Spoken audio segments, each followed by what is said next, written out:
Aloha, welcome to Spotlight Hawaii. I'm Yunji Denise, joined by Ryan Kalei-Suji. Thank you so much for starting off your week with us. Ryan, we've got a lot to talk about with a guest that we always enjoy having. That's why we're going to bring him in right now. Governor David Ige joining us this morning from the Hawaii State Capitol. Governor, good morning. Thanks so much for joining us. Aloha, Ryan and Yunji. Thank you again for having me. You know, let's start off talking about that big announcement that happened on Friday. You announced the state's efforts to reopen some more areas in the state with some of those benchmarks in terms of the percentage of vaccination. You also announced that website and giveaways that would be happening. What can you tell us over the weekend? What has the response been like thus far with that announcement that you made on Friday? Thanks, Ryan. You know, it's exciting to see the response from the public. You know, we've had more than 90,000 people in the 3 days or so that the website has been live, sign up to participate in the giveaways.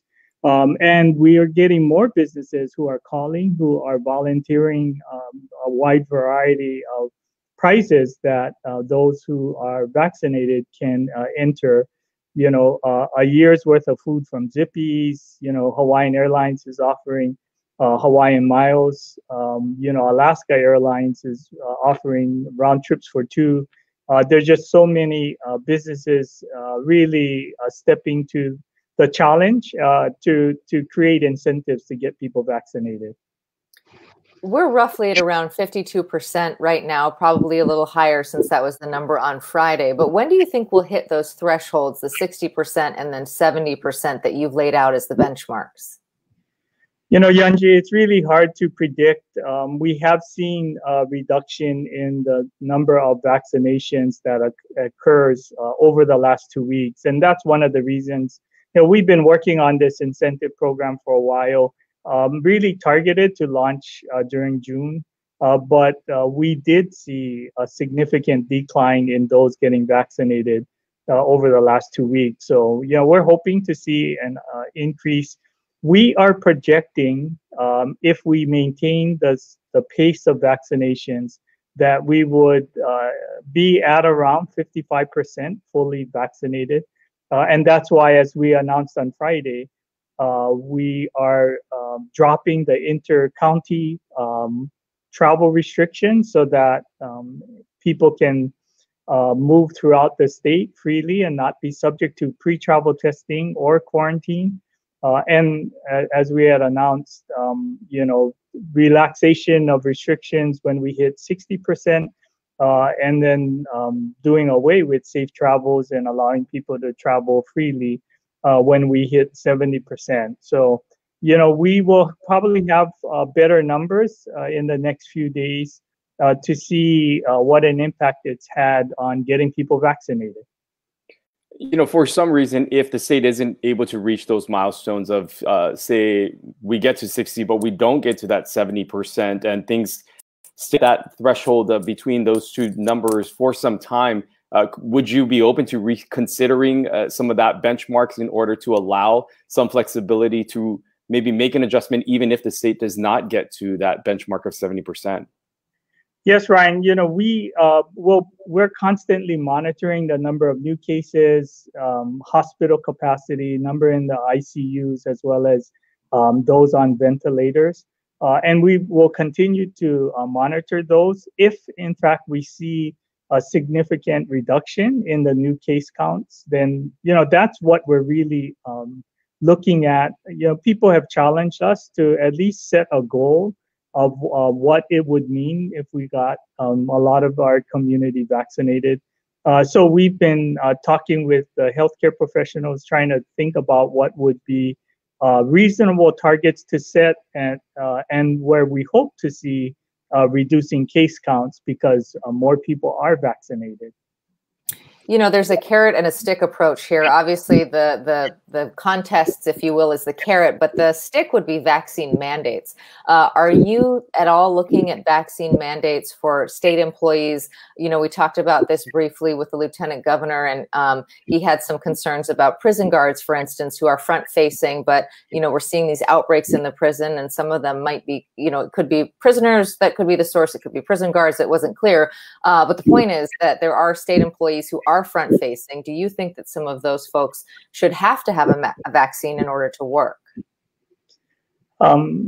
Yes, Yanji, you know, we don't anticipate a statewide mandate where all state employees would be required to get vaccinated. But we are looking at specific job sets that it might make sense to require the vaccination. You know, all of these decisions would have to be negotiated with the unions as well. So, you know, at this point in time, we're not looking at mandating that, but, you know, we always have the public health and the safety of our community in mind. And so if it's appropriate, we would look at doing that. You know, Yunjin mentioned the prison system with another outbreak, of course, most recently on the Big Island in Hilo. What can you tell us about what's happening there, and what can be done to prevent any more of these outbreaks that we've seen now over the span of the year happen in numerous prisons throughout the state? You know, it's been a challenge, Ryan, because we're not mandating that prisoners or employees get vaccinated. And even though we've gone through and offered it on multiple occasions to those in the prison, and we've gone through and offered it on multiple occasions to employees, not all employees or not all those incarcerated has elected to get the vaccine. In fact, on Hawaii Island, as you know, where the outbreak occurred, many of those incarcerated refused to get vaccinated, and that really has created that situation there where we have so many.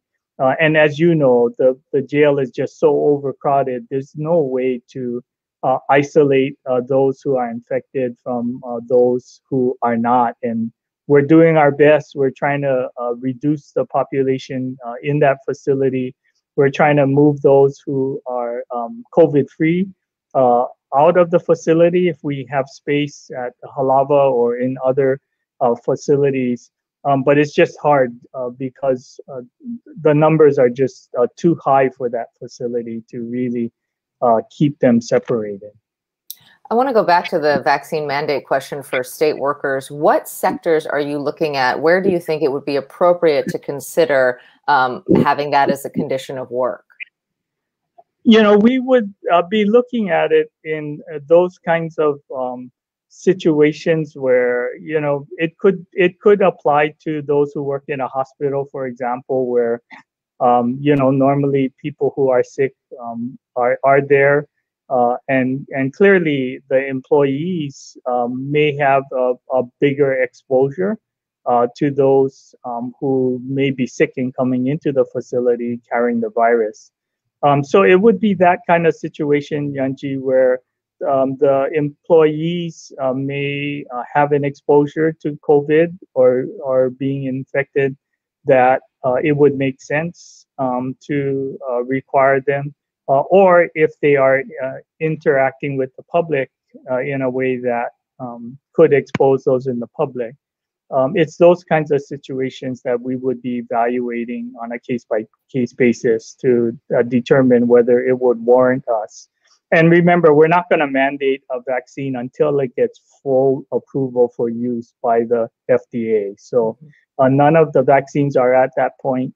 I know that several of the vaccines have applied for regular use authorization, and so, you know, it's a question that we'll have to ask earnestly in a couple months probably, but it's really not before us right now. I want to go back a little to the Safe Travels program and how things are going to be changing soon coming up. You made that announcement again last Friday about the lifting of the neighbor island travel. And again, those benchmarks that you set forth. On a logistical standpoint, what kind of changes are going to be happening, let's say, on the neighbor island airports with that lifting now of those requirements that once were required for intra-island travel? will we see a scaling back of the presence there, or will they remain in place for those who are coming in from the mainland that may have a direct flight, say to Maui or Kona? What is that going to look like for neighbor island travel?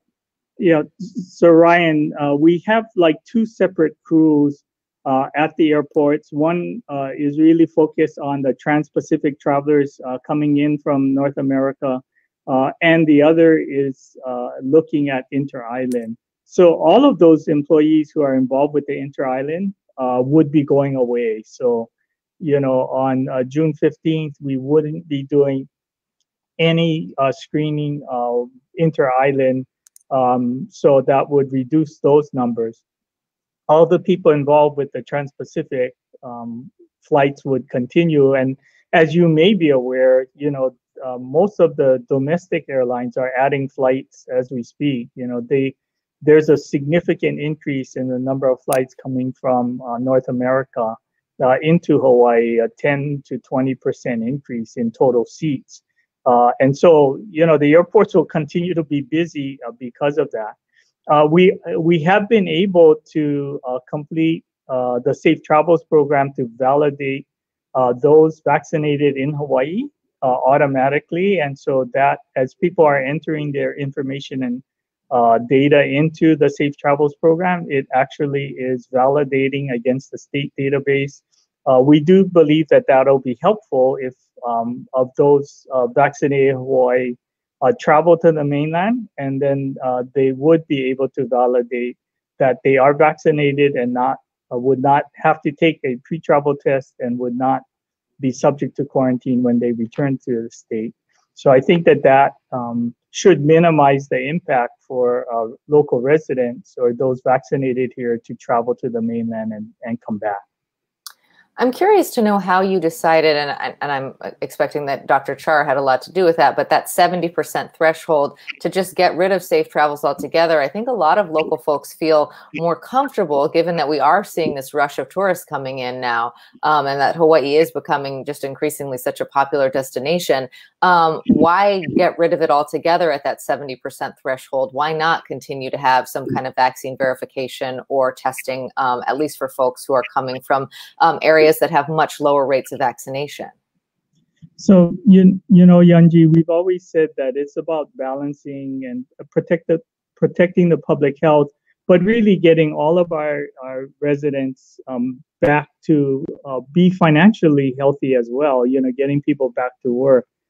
So we are seeing a significant increase in the arrivals, and that has really allowed the hotels to plan on reopening and really recalling the workforce that they may have laid off because of the travel restrictions. And restaurants are doing the same. So although we do have limitations for dining in, we are slowly seeing the restaurants reopen again. And, part of setting those targets is really to have a goal. And we do think that many in the public have responded well to knowing that, if we can all get vaccinated, that means we'll get back to normal. And that can be a very motivating thought for many people. I wanted just to get your thoughts as we continue to talk about tourism and travelers on just the increase in visitors that we are seeing coming to the islands, and if the state will continue to do anything differently now that, of course, that policy is changing, but on that education piece about what are the rules here, we continue to see a lot of conflict between locals and tourists as they enter the islands, and some local residents, once again, feeling like they have to share their space again. Your thoughts on moving forward in managing tourism as we continue to see these numbers increase? Yeah, that's why, Ryan, I think that Hawaii Tourism Authority has a real important role to play in that. They already changed their strategic plan and had really focused on destination management and been committed to every county to identify those points of friction in the community and really be a catalyst and a convener to get the visitor industry and the community together and talk about what can we do to reduce the friction and what kinds of actions we can take to really share the space so that it's not such a burden on residents, and the visitor continues to have a good experience. Yeah, as you know, the legislature passed some measures that makes that hard. We're trying to decide how best to move forward, but I really think that the HTA had done a good job of changing their focus and changing direction. They had gone out into the community and identified friction points, and were working on action plans, to manage traffic, to clamp down on illegal parking, to do a wide range of things to be able to share those points of friction. And it's difficult because we don't know whether we would be able to implement the plans based on the actions taken by the legislature. Marie Streep has a comment here, and I think it speaks to the tension that Ryan was talking about. She says, tourists treat Hawaii like it's a theme park.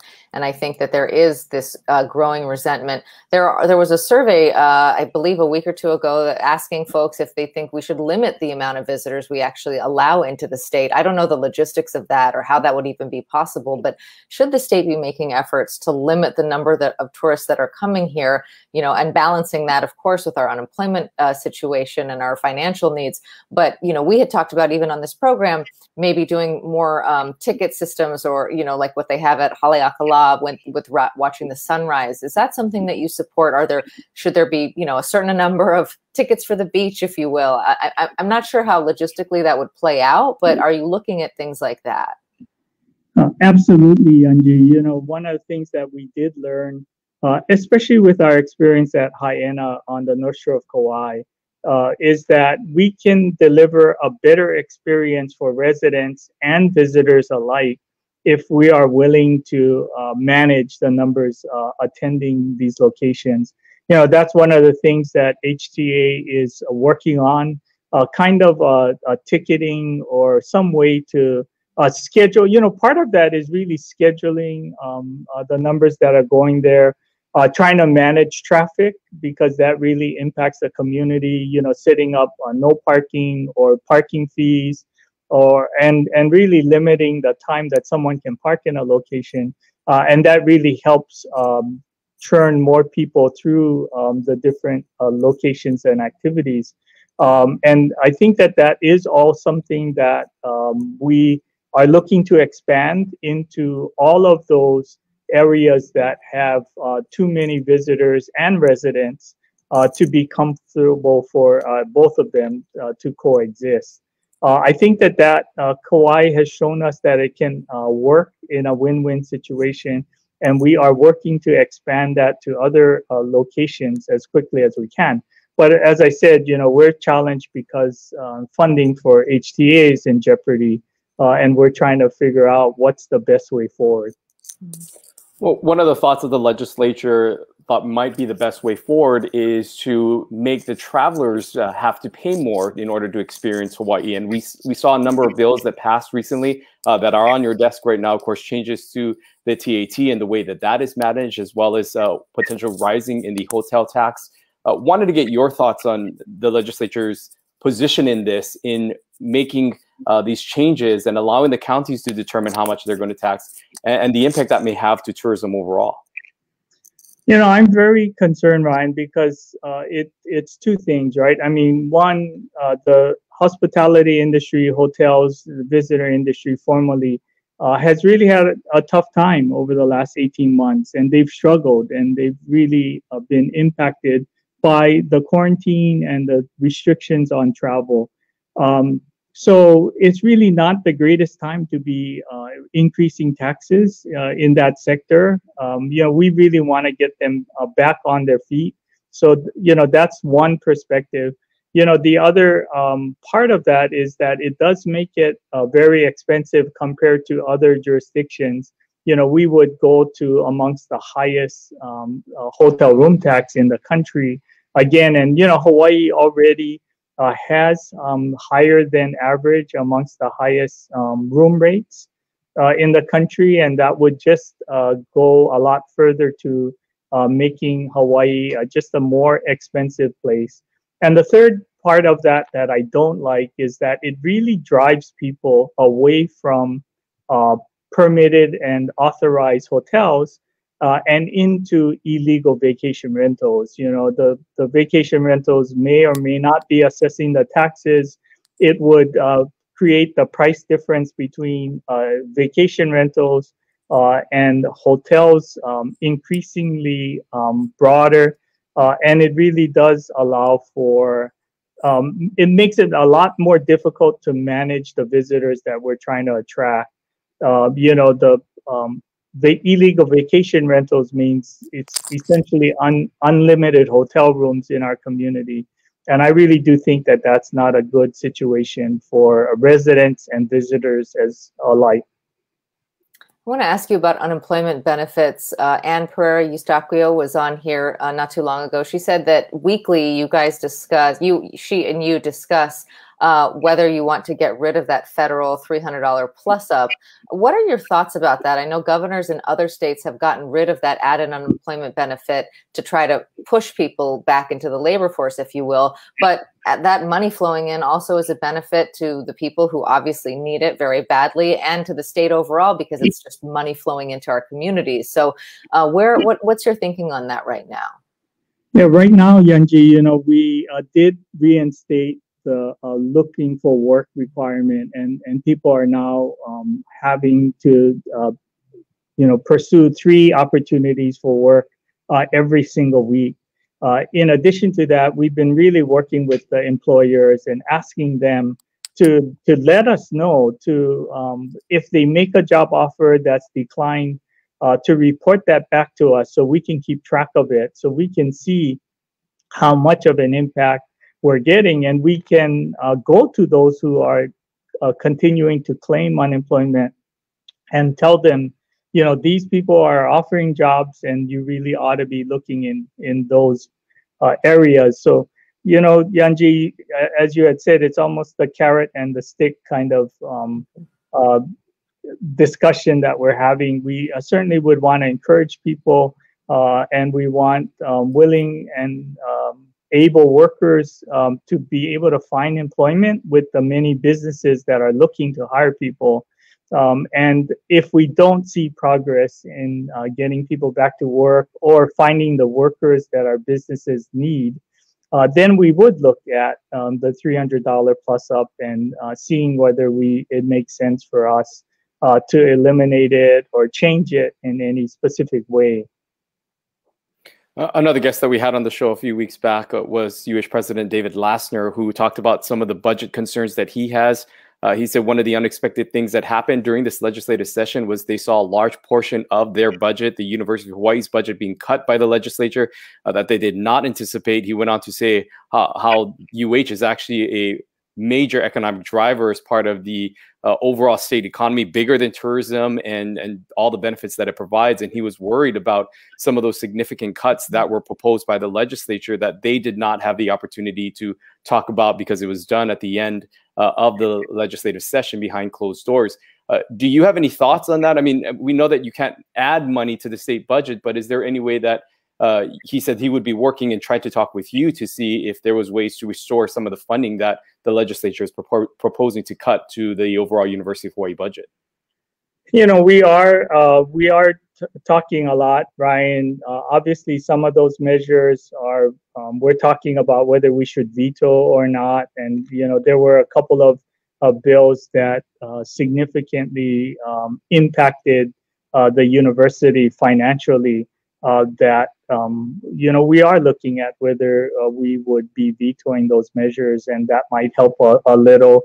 You know, I've always embraced the notion of our Constitution that the university should be independent, should be managed by a board of regents, and you know, the university president should be the chief executive officer making adjustments as we go along. You know, we have been talking about budget cuts, and I've always given the president a target and asked him to make the cuts in the appropriate campuses. You know, every campus is different. The needs are different. It generates different kinds of income to help the campus be self-supporting, and clearly cuts impact each one differently. And so that's been my approach, and I do think that it served the community well. What happened during the legislative session is that, they cut the Manoa budget by like 13%, or in some instances, and many of the other campuses, the community colleges, the cut was less than 5%. And it's clear that the Manoa campus cuts are just going to result in lots of people being laid off and impacting a lot of programs, academic as well as others. They did not fund the support that we provided to UH athletics, which I think our community supported. So there's just a huge fiscal gap that we're trying to close, and think about how we can be in a better place for the entire University of Hawaii system. On the state's budget itself, there was a question here from Amy. Will the state open positions that are currently frozen? What do I know that there were some measures that were taken when the pandemic first began. How are you evaluating those positions right now? Yeah, certainly anyone interested in working for the state, we do have vacancies that are open. So Yunji, I did ask the directors, we still do have a budget situation where we're still costing more than we're bringing in revenues. And so we want to be smart about filling vacancies, but we do have many vacancies that are in critical areas that we know we need to fill. And so, I've authorized directors to prioritize the vacancies they have and fill the ones that are most important. And many of them are on the front lines, providing UI support or support in a lot of different areas that we see increased demand, food stamps, Medicaid. There are a lot of needs that the state is providing benefits for that we need workers to be able to deliver the services. We know that there were a number of things that were put on hold during this time and through your executive orders, one of them including eviction moratorium. What are your efforts or your thoughts moving forward as we come out of this pandemic on some of those moratoriums that you had put in place and some of the things that you continue to pass through these executive orders? Could we see things returning to normal on that front anytime soon? Yeah, Brian, I've asked all the agencies to really look at what laws and rules we've been suspending and really plan for a transition to, ending of these emergency proclamations. So, for example, you asked about moratoriums. The legislature did pass a bill on evictions, and they've established programs for mediation to try to encourage dialogue between landlords and tenants. We think that's important. So, for planning purposes, we're letting people know that we believe that we will extend the eviction moratorium one more time in the next emergency proclamation for another 60 days. But our intent is to end the eviction moratorium at the end of that proclamation. So in about 2 months. And we are asking all of the advocates and stakeholders to help us implement the mediation programs and really help as many people as we can in that window. And, there is significant rent and mortgage relief that's available. And we want to make sure that those in need can apply for and get access to needs. And mediate any problems so that we can stop the overwhelming sense of evictions that may occur at the end of the moratoriums. Yeah, that certainly is a concern. Do you have an idea, an approximate idea of how many people would be affected by that? Are you concerned that we could have a mass evictions at the end of that proclamation that you just talked about, even after the extension? How many people would be in that circumstance? I'm not sure that of potentially going to a shelter or being out on the street. No, we don't have a specific number, Yunji, but we do have surveys that have been taken that talks about the number of people who are struggling and unable to make rent on a regular basis. So, I think it's a combination of all of these kinds of things, trying to get people back to work, encourage them to accept positions so that they can begin to earn income. We do have the rent and mortgage relief programs that the counties are rolling out. And I do know that we get overwhelmed with applicants, but I know from last year, we were able to support most of those in the biggest need throughout our community, and then hope that the mediation will encourage real constructive dialogue and discussions about what would be fair to both the landlord and the tenant as a way to structure some kind of opportunity to come current.